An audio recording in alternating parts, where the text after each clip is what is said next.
नमस्कार दोस्तों, सबने मेरी राम राम। मेरा नाम है प्रदीप सर हरियाणवी। मैं आपका स्वागत करता हूं हमारे डेली इनिशिएटिव यूपीएससी समाचार। आज 26 जून है और मेन जो न्यूज है आज देख लेते हैं। आज इंडियन पॉलिटी से आए after 20 years of resistance to reservation of seat for the women. Nagaland में पिछले बहुत सालों से वुमेन रिजर्वेशन की बात चल रही थी। वहां पर एक भी वुमेन नहीं हुआ करती थी लोकल बॉडीज में। 20 साल के बाद वो मान गए कि हाँ भाई, वुमेन्स को भी रिप्रेजेंटेशन देना चाहिए। कुछ महीने पहले की बात है जब नागालैंड में वुमेन्स विदाउट क्लोथ्स सड़कों पे प्रोटेस्ट करने आ गई थी। तो आप समझ सकते हो कितना ग्रेव सिचुएशन वहां रही होगी कि उन्हें अपनी इज्जत भी त्यागनी पड़ी थी। पेज 4 पे जीएस 3 से है, cost of future war is enormous, resources should be optimise. जो हमारे चीफ ऑफ डिफेंस स्टाफ है अनिल चौहान, उन्होंने ये कहा है कि भाई कमर कस लो, आगे चल के युद्ध का जो खर्चा है वो बढ़ने वाला है, इसलिए हमें अपने रिसोर्सेज को ऑप्टिमाइज करना पड़ेगा। ऑप्टिमाइज करने का मतलब ये है जो हमारे पास है उसको मैक्सिमम यूज करना। मान लो हमारे पास एयरफोर्स है, नेवी है, मिलिट्री है, उन तीनों को हम एक साथ कैसे यूज कर पाए।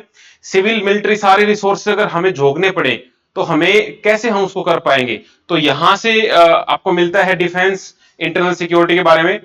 पेज 4 पे गवर्नेंस के बारे में, ahead of the roll out of the new criminal laws union home ministry e Sakshya app. E Sakshya app एक नई ऐप लॉन्च की गई है होम मिनिस्ट्री के द्वारा। ये क्या करेगी, जब भी कोई किसी क्राइम सीन का इन्वेस्टिगेशन होगा तो वहां पर इस ऐप के थ्रू आप वहां पर वीडियो रिकॉर्ड करके अपलोड कर दीजिए, ताकि क्या रहता है कि लिखने से चीजें उतनी क्लियर नहीं हो पाती, बिकॉज समय के साथ वो चीजें उनका मतलब बदल जाता है। तो इस ऐप के थ्रू आप वीडियो रिकॉर्ड कर सकते हो, वो डायरेक्ट क्लाउड में अपलोड हो जाएगी। मैक्सिमम 4 मिनट उसका लेंथ रखा गया है, मल्टीपल वीडियोस आप अपलोड कर सकते हो। तो ये अच्छा स्टेप है डिजिटल एविडेंस के रूप में।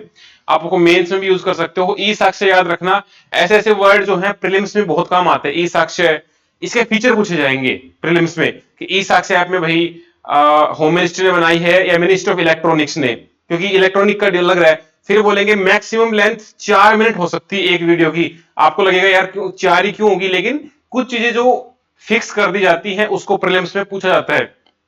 ठीक है, तो मल्टीपल वीडियो कर सकते हो, लेकिन 4 मिनट से हो सकता है। एक पुलिस वाला अपने पर्सनल मोबाइल से भी रिकॉर्ड कर सकता है, ये ऑप्शन भी उसमें है, अगर वो दूसरी ऐप ना चले बाद में अपलोड कर ले इस तरह के। तो ये पूछे जाते हैं। कल हमने देखा था पुष्पक विमान इस तरह से। इंडिया का जो एक्सटर्नल डेप्ट है वो बढ़ गया है भाई, $39.7 बिलियन पिछले एक साल में इंक्रीज हुआ है। तो ये चिंता का विषय है, हमारा डेप्ट बढ़ता जा रहा है, हमारा जो कर्जा है वो बढ़ता जा रहा है, वो हमें कम करना होगा थोड़ा सा। इकोनॉमी में ये दिखा रखा है। वर्ल्ड क्राफ्ट सिटी, रिसेंट में क्या हुआ है कि श्रीनगर को वर्ल्ड क्राफ्ट सिटी का टाइटल मिला है। तो ये फैक्चुअल डेटा है, प्रीलिम्स में ऐसे पूछे जाते हैं। वर्ल्ड क्राफ्ट सिटी हो गया, या इस तरह से वर्ल्ड फूड सिटी, या ये हो सकता है कुछ एंशिएंट चीजें होती है उनको एक टाइटल मिलता है।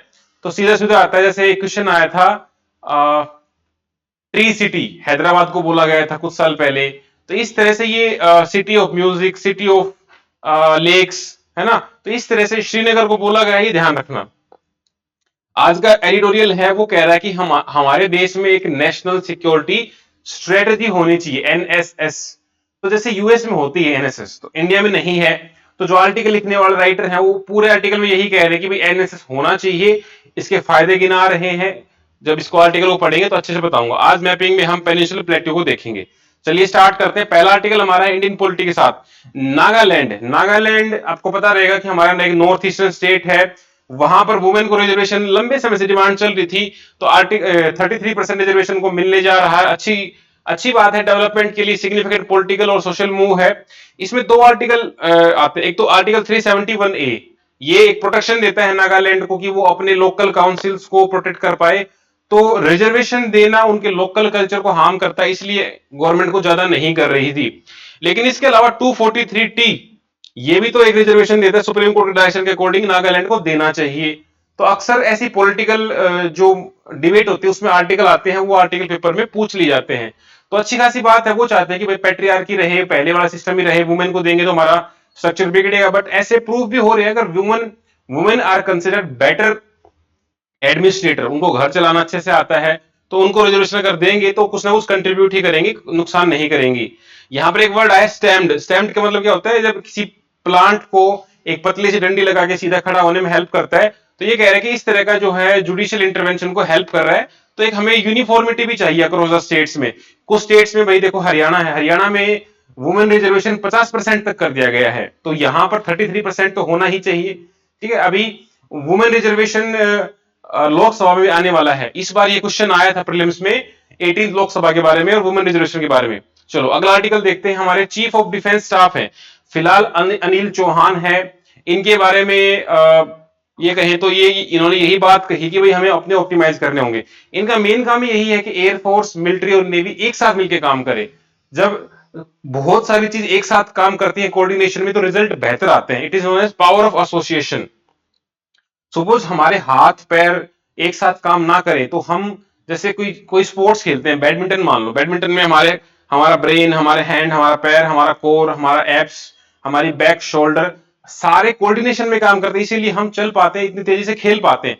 तो सेम कंसेप्ट पे ये कह रहे हैं कि भाई एक इंटीग्रेटेड ऑपरेशंस होने चाहिए आर्मी, नेवी, एयरफोर्स में, ताकि हमारा कोलैबोरेशन वगैरह हम कर पाए, क्योंकि फ्यूचर में लड़ाई होगी तो बहुत एनोर्मस कॉस्ट होने वाला है। तो इंटीग्रिटी वगैरह होनी चाहिए, वारफेयर एंड एरोस्पेस स्ट्रेटेजी भी हमारे पास होनी चाहिए, ताकि हम geopolitic, grand strategy, national power सबको मिला के कर। इस आर्टिकल में यही है। यूपीएससी ने एक क्वेश्चन पूछा 2024 के प्रीलिम्स में, अभी 16 जून को जो हुआ था। देखो, what are the duties of chief of defence as head of department of military affairs. तीन ऑप्शन दिए, permanent chairman of chief of staff committee, exercise military command और the 3 service chief, principal military adviser to defence minister of all tri services. तो इसका option था D, 1 और 3। ये military command exercise नहीं करता है 3 चीफ्स के ऊपर। तो इस तरह के क्वेश्चन देखो न्यूज में चलते रहते हैं और यहीं से क्वेश्चन आते हैं। ठीक है, तो for the matter of fact air chief जो मार्शल है वो है वी आर चौधरी, इनका ध्यान रखना। ये भी कह रहे हैं कि हाँ ऐसा होना चाहिए। चलो, गवर्नमेंट ने ऐप लॉन्च करी है ई साक्ष्य ऐप। तो अभी 3 नए हमारे क्रिमिनल लॉ हम चेंज कर रहे हैं, नए आने वाले हैं, तो उसको इंप्लीमेंट करने से पहले नेशनल इंफॉर्मेटिक्स सेंटर एनआईसी, जितनी भी गवर्नमेंट एप्लीकेशन होती है 99% एनआईसी ही डेवलप करता है। हर डिस्ट्रिक्ट एडमिनिस्ट्रेशन, स्टेट एडमिनिस्ट्रेशन की इसका काम ये है कि जो क्राइम सीन है उसकी रिकॉर्डिंग कर ले, सर्च करे, सीजर करे। जैसे आपने देखा होगा कि जब भी कोई क्राइम होता है तो वहां पर एविडेंस होते हैं, तो उनकी फोटोग्राफी होनी चाहिए, ताकि फ्यूचर में हो सकता है कुछ केस 15-20 साल भी चल जाए। तो 20 साल पहले क्या हुआ था, तो अगर कोई इंसान अपने बयान दर्ज कराता है तो वो कहेगा 20 साल पहले मुझे याद नहीं है, लेकिन अगर उसकी वीडियोग्राफी है तो वो एग्जैक्ट हम देख सकते हैं। तो इसकी डिटेल वगैरह देखेंगे। ऑडियो वीडियो मैक्सिमम 4 मिनट हो सकती है एक वीडियो की, मल्टीपल वीडियो आप रिकॉर्ड कर सकते हो, एफआईआर में अपलोड कर देंगे अपनी क्लाउड प्लेटफॉर्म पे, तो कहीं से भी एक्सेस कर सकते हो। ठीक है, तो ये एक डिजिटल एविडेंस के रूप में काम करेगा। खास जानने वाली बात यह है कि पुलिस अपना पर्सनल मोबाइल यूज कर सकती है, उसको फिर स्टेशन में जाके फिर अपलोड कर दे क्लाउड पे, क्योंकि हो सकता है कई बार जहां आप एविडेंस लेने जा रहे हो वहां पर इंटरनेट कनेक्शन उतना हाई ना हो उस क्वालिटी में, तो ये डायरेक्ट अपलोड के लिए भाई एक रोबस्ट इंटरनेट कनेक्शन चाहिए। किसी का अगर नहीं है तो वो अब गांव में चले गए, मान लो वहां नेटवर्क ही नहीं आ रहा, तो वो रिकॉर्ड करके बाद में अपलोड कर सकता है। तो इससे हमारा क्या होगा, डिजिटल एविडेंस वगैरह इंटीग्रिटी बनी रहनी चाहिए और इससे हम फोरेंसिक जो प्रोसीजर है अच्छे से कर पाएंगे। अगला आर्टिकल है हमारा इकोनॉमी के बारे में।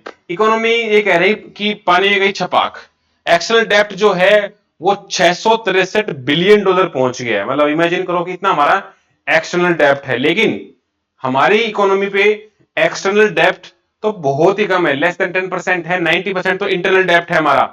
ठीक है, तो इतना ज्यादा नहीं है, 40 मिलियन के आसपास बढ़ गया है, तो कोई दिक्कत नहीं है। लेकिन हमारा जो डेप्ट टू जीडीपी रेशियो है वो थोड़ा सा घट गया है, 19% से लेकर 18.7% हुआ है। बिकॉज जो करेंसी का एप्रिसिएशन डेप्रिसिएशन है, ये इकोनॉमी का कंसेप्ट है, जब आप इकोनॉमी पढ़ लोगे तब आपको समझ में आएगा। अभी सिर्फ इतना समझो कि हमारा जो डेप्ट है, एक्सटर्नल डेप्ट, वो कहां कहां पे है। मेजरली तो हमारा यूएस डॉलर में है 53.8%, उसके बाद इंडियन रुपये में है, येन में है, फिर एसडीआर में। एसडीआर आईएमएफ देती है, ठीक है, ये ध्यान रखना। तो लोन वगैरह हमने ले रखे हैं बाहर से, तो 1/3 तो हमारा लोन में ही गया हुआ है, तो हम लोन चुकाते रहते हैं उसका। ये इकोनॉमी में जब आप पढ़ोगे कैपिटल अकाउंट, करंट अकाउंट, तो वहां पे ये चीजें अच्छे समझ में आएंगी। चलो, अभी रिसेंट में श्रीनगर को क्या मिल गया है, वर्ल्ड क्राफ्ट सिटी दिया किसने है, वर्ल्ड क्राफ्ट काउंसिल है, WCC, इसने अवार्ड दे दिया। 2014 से ये ऐसे ऐसे इनिशिएटिव कर रहे हैं। ये किस लिए देते हैं, बिकॉज कि कोई क्राफ्टमैन है या लोकल कम्युनिटीज हैं उनको प्रोत्साहन मिले, वर्ल्ड लेवल उनको लोग जाने, सोशल डेवलपमेंट हो। ऐसा नहीं कि पहली बार मिला है इंडिया में, जयपुर भी है राजस्थान का, ममलापुरम भी है, मैसूर भी है। ठीक है, तो पहले से भी तीनों को मिल रखा है, ऐसी बात नहीं है, चौथा मिल गया है। अब किस वजह से मिला, एक तो हाँ वहां पेपियर मैचे करके है, ये अपना पेपर पल्प वगैरह से कुछ बनाते हैं। पश्मीना, पश्मीना शॉल वगैरह बनाए जाते हैं। पश्मीना वहां एक गोट होती है, उसकी ऊन वगैरह से पश्मीना शॉल बनाए जाते हैं। सोजनी शॉल, सोजनी एक तरह की सूजनी भी बोल सकते हैं, या सोजनी, ये एम्ब्रॉयडरी है, पर्शियन वर्ड है जिसका मतलब होता है निडल। तो वो कुछ सुई सुई धागा से कुछ बनाते हैं, तो उसका ये है। चलो, आज का जो हमारा एडिटोरियल है मैं आपको करेक्ट समझाता हूं। इसने ये कहा कि जो नेशनल सिक्योरिटी स्ट्रेटेजी है वो हमें पहले से बनानी चाहिए। इंडिया के पास फिलहाल ऐसा नहीं है। इंडिया टाइम टाइम पर अपनी स्ट्रेटेजी को बदलता रहता है, लेकिन जो बड़े देश हैं जैसे यूएस हो गया, या ये मानो कि रशिया हो गया, ये पहले से बना के रखते हैं। अब जो राइटर है या आदमी है अजदान तारापुर, नाम है कि nuclear power plant Tarapur power plant, I think पहला न्यूक्लियर पावर प्लांट था इंडिया का, ठीक है, correct me if I am wrong. तो ये कह रहा है कि अगर पहले से पता रहेगा तो हमारे रिसोर्स ऑप्टिमाइज हो जाएंगे, हमारे दूसरे देशों के साथ संबंध अच्छे रहेंगे, पब्लिक को पता रहेगा, ट्रांसपेरेंसी रहेगी, कोऑर्डिनेशन रहेगा डिफरेंट डिपार्टमेंट्स में, ठीक है। इस तरह का ये एविडेंस रख रहा है। कुछ कुछ पॉइंट मैंने हाईलाइट किए हैं, कोई मेजर आर्टिकल नहीं मैं कहूंगा। इसका कर्क से ही है कि नेशनल सिक्योरिटी इश्यूज के ऊपर ये चाहते हैं कि भाई मिलिट्री का जो डिसीजन है, इन्वेस्टमेंट है, वो अच्छे से हो, एक कंप्रिहेंसिव पॉलिसी बना लो जिससे लॉन्ग टर्म प्लानिंग हो पाए, रिसोर्स का यूटिलाइजेशन अच्छे से हो पाए और इंडिया ग्लोबल स्टैंडिंग ले पाए। अगर ये पॉलिसी हमारे पास होगी तो ये कह रहा है कि हमें पीस मील और हैप हजार्ड कंसिडरेशन नहीं होगी। हमने कल ये वर्ड देखा था पीस मील। पीस मील क्या होता है, बार बार चेंज करना। हमारे पास एक लंबा प्लान नहीं है तो हम बार बार पॉलिसी चेंज करेंगे। बार बार पॉलिसी चेंज होने से रिसोर्सेज वेस्ट होते हैं, कंफ्यूजन क्रिएट होता है, क्रेडिबिलिटी भी कम हो जाती है। तो इस तरह से कह रहा है कि भाई नेशनल गोल अंडरमाइन हो रहे हैं, तो डिसीजन मेकिंग बहुत अच्छा होना चाहिए हमारे पास। इंडिया भी पब्लिश नहीं करता है तो रीएवेलुएट कर सकते हैं प्लान्स को हम, ठीक है। क्लाइमेट चेंज, पेंडेमिक, ऐसे बड़े बड़े इश्यूज को हम देख सकते हैं। चाइना जैसे बढ़ा रहा है तो पहले से हमें 5-7 साल का सोच के चलना पड़ेगा। ऐसा नहीं कि देखो डिफेंस किसी भी कंट्री का होता है ना, वो ऐसा नहीं है कि सरकार बदली डिफेंस बदल गया। डिफेंस नहीं रहेगा, सरकार भी नहीं रहेगी। अगर चाइना हम पर कब्जा कर ले तो सरकार एनडीए की हो या इंडिया की हो, कोई फर्क नहीं पड़ता। मतलब उसकी हो, क्या बोलते हैं इसको, एनडीए, और दूसरा कौन सा है, सीडीएस है क्या है दूसरा, आई डोंट नो कौन सा कोलैबोरेशन है। तो ये कह रहे हैं कि 10-15 साल के लिए हमें लंबे प्रोजेक्ट बनाने पड़ेंगे, तो उसके लिए हमारे पास स्ट्रेटजी होनी चाहिए ताकि कॉन्फ्लिक्ट रीजन चल रहे हैं, एक रेगुलर प्रोसेस बनती रहे, थ्रेट आते रहे, उसको हम डील करते रहें। तो कुल मिला के पूरे आर्टिकल में इन्होंने क्रक्स यही कहा। 5 पॉइंट बता देता हूं कि भाई नेशनल सिक्योरिटी स्ट्रेटजी होने के फायदे क्या है। नंबर 1 कि हम हैप हैजार्ड और जो पीस मिल अप्रोच उसको अवॉइड कर पाए। नंबर 2, हमारे रिसोर्सेज का ऑप्टिमल यूज हो पाए।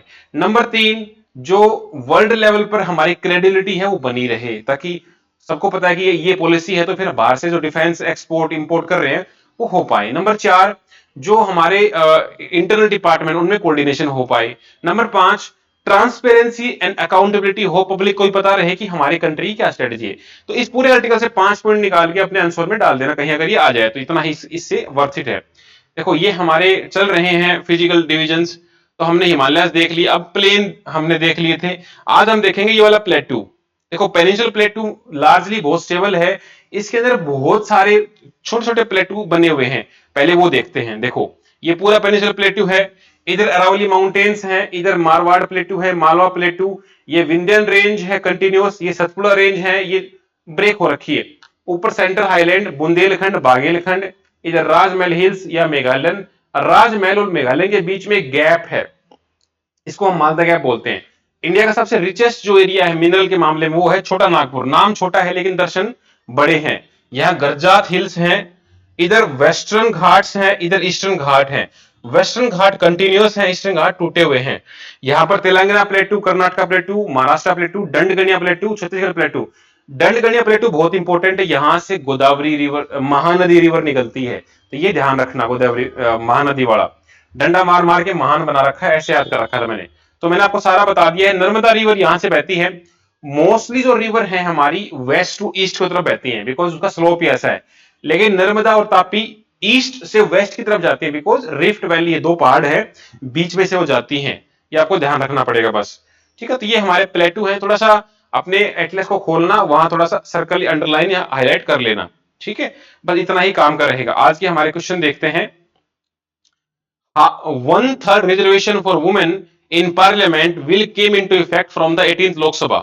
ये 2024 का प्रीलिम्स का क्वेश्चन है, ट्रू या फॉल्स। जो हमारी 18th लोकसभा है उसमें वुमेन का रिजर्वेशन लागू हो जाएगा, ट्रू या false. Question number 2, Mahanadi river कहां से ओरिजिनेट होती है, उस जगह का नाम बताना है। क्वेश्चन नंबर 3, किस सिटी को रिसेंटली वर्ल्ड क्राफ्ट सिटी घोषित किया गया है। Number 4, how many Ramsar site are recognised in India. हमने देखा था हमारे कंट्री में वो देखा था हमने 42 सिटी हैं कुछ, कल हमने देखा था ना, क्या बोलते हैं उसको, मुझे भी रिकॉल नहीं हो रहा, कुछ आप बताना कमेंट करके, 42 सिटी कुछ हमने देखा था। तो ऐसे ही हमारे रामसर साइट्स भी है, ये कितनी है, पेपर में आ चुका है ये। फिलहाल हमारा चीफ ऑफ डिफेंस स्टाफ कौन है और पहला कौन था, ये भी आप बता दो।